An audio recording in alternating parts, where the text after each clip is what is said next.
Imagine you wanted to leave someone. You told everyone you were done. You moved out. You changed your number. You started over. But every morning, you still woke up wearing clothes they made. You still drove a car assembled with parts from their factory. You still took medicine that came from their supply chain. You told the world you had separated. But the truth was more complicated. This is the story of the United States and China, two countries that have spent years performing a breakup, while remaining, in every structural sense that actually matters, completely dependent on each other. And the 2025 tariffs, the ones you've been watching on the news, the ones pushing prices higher in stores across America, are not the beginning of a separation. They are the latest act in a performance that has been running since 2018. A performance that has cost American consumers hundreds of billions of dollars. Without moving the underlying dependency by a single inch, you have probably felt the gap between what politicians promise and what actually shows up in your life. We're bringing jobs home. We're reducing dependence on China. American manufacturing is coming back. But the price of your electronics didn't fall. The factories in your town didn't reopen. And the products on your shelves, if you look at where they're actually made, still trace back, in some form, to the same supply chains they always did. That disconnect is real. It's not cynicism. It reflects something deeper than politics. A set of structural and economic forces so embedded that no tariff, no executive order, and no amount of political will can simply override them. To understand why, you have to look at what the data actually shows, not what leaders say they're doing, what the numbers show they've actually accomplished. Here is the uncomfortable truth at the center of this. The US-China relationship was not built by governments. It was built by markets. Over 40 years, millions of individual economic decisions, by companies chasing efficiency, by consumers choosing the lowest price, by investors seeking the highest return, wove the two economies together at a structural level. Governments can sign trade deals. They can levy tariffs. They can ban specific products and companies. But they cannot easily reverse 40 years of market-driven integration with policy alone. Because the moment you try to pull one thread, the rest of the fabric tightens. The first counterintuitive truth about decoupling is this. Most of what gets called decoupling is actually relabeling. When the US first imposed major tariffs on Chinese goods in 2018, something remarkable happened. Imports from Vietnam increased by 40% in 2 years. Imports from Mexico hit record highs. Imports from Malaysia, Cambodia, and Thailand all surged. The obvious interpretation: supply chains were shifting away from China. But researchers at the Federal Reserve Bank of New York and the Peterson Institute for International Economics found something more complicated. Much of the new Vietnamese and Mexican export growth was coming from factories that had simply inserted a Chinese production step earlier in the chain. Chinese components were being shipped to Vietnam, given modest value-added processing, and then exported to the United States under Vietnamese origin certificates. The tariff was avoided. The underlying dependency was not.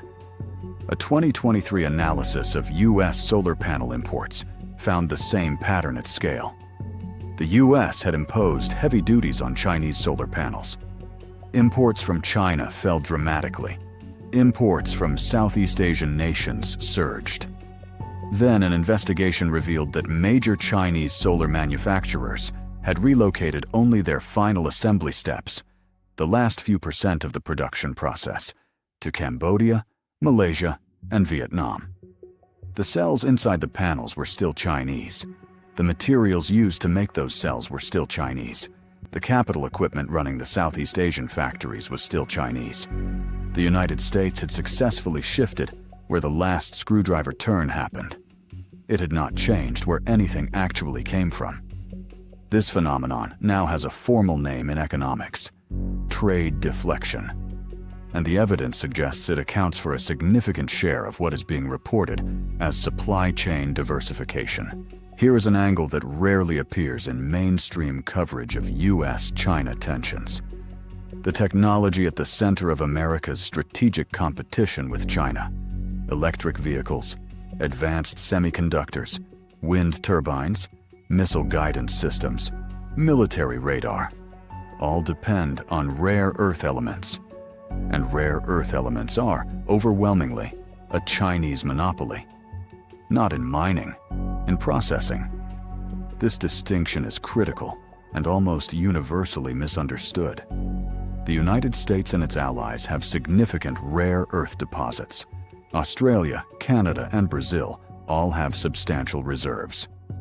The Mountain Pass mine in California is one of the largest rare earth deposits in the world. But raw rare earth ore is nearly useless. It has to be refined into specific chemical compounds before it can be used in a magnet, a battery, or a circuit board. And China controls approximately 87% of the world's rare earth processing and refining capacity. What this means in practice is extraordinary. Rare earth ore mined in California has, at various points, been shipped to China for processing before returning to the United States as a finished component. America's own strategic minerals making a round trip through its primary strategic competitor. In 2010, China demonstrated exactly how powerful this leverage was. During a territorial dispute with Japan, China temporarily restricted rare earth exports to Japanese manufacturers.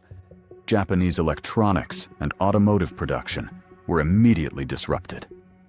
The episode lasted only a few months. It was enough to terrify governments around the world. 15 years later, no country, including the United States, has built the processing infrastructure needed to break this dependency. The Pentagon's own 2021 supply chain review acknowledged that the US military remains dependent on Chinese processed rare earths for the production of F-35 fighter jets, Virginia-class submarines, and a wide range of missile systems. America cannot build the weapons it would use in a conflict with China without materials processed in China. That is not a policy gap. That is a structural contradiction of historic proportions. Most discussions of US-China decoupling frame the relationship as roughly symmetric. Two superpowers, equally motivated to separate, equally capable of surviving it. The data tells a different story. The dependencies run in different directions, and they are not equal. America's dependence on China is primarily material and productive. The United States needs China for what it makes. Approximately 80% of the active pharmaceutical ingredients used in American medications come from China and India, with China dominant in the upstream chemical synthesis. The majority of rare earth magnets in American consumer electronics, clean energy equipment, and defense systems are Chinese. American companies, including the most strategically critical ones in semiconductors, aerospace, and defense, still rely on Chinese manufacturing for components at various tiers of their supply chains. China's dependence on America is primarily financial and technological. China needs the US dollar system to settle global trade. China needs US consumer demand to absorb its exports. China needs access to leading-edge semiconductor technology, particularly the extreme ultraviolet lithography machines made by the Dutch firm ASML, which the US pressured to restrict exports to China. And here is the asymmetry that matters most. America's dependencies are harder to replace. You can, in theory, find alternative consumers for Chinese goods. Europe, Southeast Asia, the Middle East, Africa, Chinese exports have been actively redirecting toward these markets. But you cannot easily find an alternative to Chinese rare earth processing. You cannot quickly rebuild 40 years of hollowed-out American manufacturing capacity. You cannot replace, in 5 or 10 years, the industrial ecosystems, the supplier networks, the skilled labor pools, the logistics infrastructure. That took 4 decades to develop in China. The dependency is not equal, and a coerced, rapid decoupling would hurt the United States more than the political rhetoric suggests. There is a figure that makes this concrete. In 2022, the U.S. imported roughly $537 billion worth of goods from China. To replace that volume from alternative sources at comparable cost is not a 5-year project. The entire manufacturing output of Mexico, one of the most frequently cited alternatives, is smaller than what the U.S. currently imports from China alone. Vietnam's total exports to the entire world are less than half of U.S. imports from China. There is no combination of alternative suppliers that can fill that gap quickly, not without a sustained, multi-decade investment in industrial infrastructure and a willingness to accept significantly higher prices throughout the transition. A transition that no politician has been honest enough to fully describe to the people who would pay for it. So here is the central paradox. Both governments know the true cost of full decoupling. Both governments continue to escalate decoupling rhetoric, and both continue, in their actual economic behavior, to resist full separation. Why? Because for both governments, the performance of decoupling is politically useful. For Washington, appearing tough on China is domestically essential. It plays to concerns about jobs, national security, and strategic competition that span both political parties. For Beijing, appearing resistant to American pressure is domestically essential. It reinforces narratives of national strength and sovereignty. But the actual behavior of both governments reveals a careful management of the relationship, not a genuine attempt to end it. Consider the evidence. Despite the 2022 CHIPS Act, a $52 billion commitment to rebuild American semiconductor manufacturing, the United States still imports the majority of the chips it needs from overseas, primarily from Taiwan and South Korea. The CHIPS Act is expected to take a decade or more to meaningfully shift this balance. In the meantime, the companies building the new American fabs are sourcing equipment and materials from, among other places, Chinese suppliers. Or consider financial flows. While American politicians debated banning Chinese companies from U.S. stock exchanges, Chinese firms continued raising billions on American capital markets. TikTok's parent company ByteDance still had, as of recent years, significant American institutional investors. The very pension funds and index funds that ordinary Americans depend on for retirement savings contain equity in Chinese companies. Full financial decoupling would reduce the value of American retirement accounts. Nobody making decoupling speeches is eager to mention that part. There is one more layer to this that almost never surfaces in mainstream coverage. The decoupling conversation is dominated by people insulated from its consequences. The senator proposing tariffs does not pay them. Consumers do. The think tank publishing supply chain independence reports is not running payroll at a factory that sources 60% of its inputs from Guangdong province. The executive announcing a pivot away from China is not the warehouse worker whose hours get cut when that pivot creates 6 months of supply disruption. The costs of decoupling, the genuine, unavoidable costs of restructuring supply chains, rebuilding manufacturing capacity, accepting higher prices for goods, do not fall equally. They fall, as they almost always do in economic restructuring, on the people with the least ability to absorb them. When tariffs raise the price of consumer electronics, it is the household earning $50,000 a year that feels the full weight of that increase. The household earning $500,000 a year barely notices. When supply chain disruptions slow medical device production, it is patients in under-resourced hospital systems who wait longer. When manufacturing reshoring creates new jobs, they tend to be concentrated in specific geographies. often not the communities most damaged by the original offshoring 4 decades ago.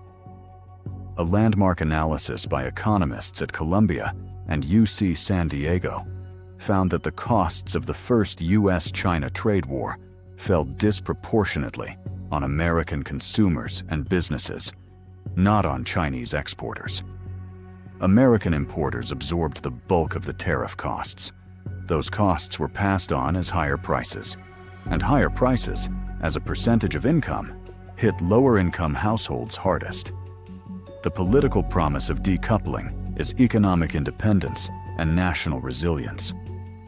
The economic reality of decoupling is a price increase, distributed unequally, paid by people who were never asked whether they wanted it. Here is what the data, in the end, actually shows. 2 economies that have spent 40 years growing together cannot be separated by speeches, tariffs, or executive orders. They can be rearranged, labels can be changed, intermediary steps can be inserted, political talking points can be updated. But the underlying dependencies in materials, in manufacturing, in finance, in technology move slowly. Far more slowly than the news cycle. Far more slowly than election cycles. Far more slowly than anyone calling for decoupling wants to admit. The economists who study this have a phrase, structural lock-in. It describes the moment when economic integration goes so deep that reversing it requires not just policy changes, but the rebuilding of physical infrastructure, industrial capacity, and human expertise that took decades to accumulate. The US and China reached structural lock-in years ago. Analysts at the Council on Foreign Relations estimate that a genuine, forced decoupling of the US and Chinese economies could reduce global GDP by as much as 5%, a contraction on the scale of the 2008 financial crisis, but sustained over years, not months. Neither government has told its citizens that. What you are watching now is not decoupling. It is 2 governments managing the political optics of a dependency neither of them can actually end. The language has changed. The supply chain maps have been redrawn. The press releases speak of strategic autonomy and friend-shoring and de-risking. But 3 layers beneath every new Vietnam-made label, the same minerals, the same machines, and the same 40 years of accumulated industrial gravity are still there. And the people who will pay the real cost of managing that contradiction in higher prices, in strategic vulnerability, in the slow, grinding work of industrial reconstruction, are the same people who always pay. The ones who were never in the room when the decisions were made, and who won't be in the room when the bill arrives.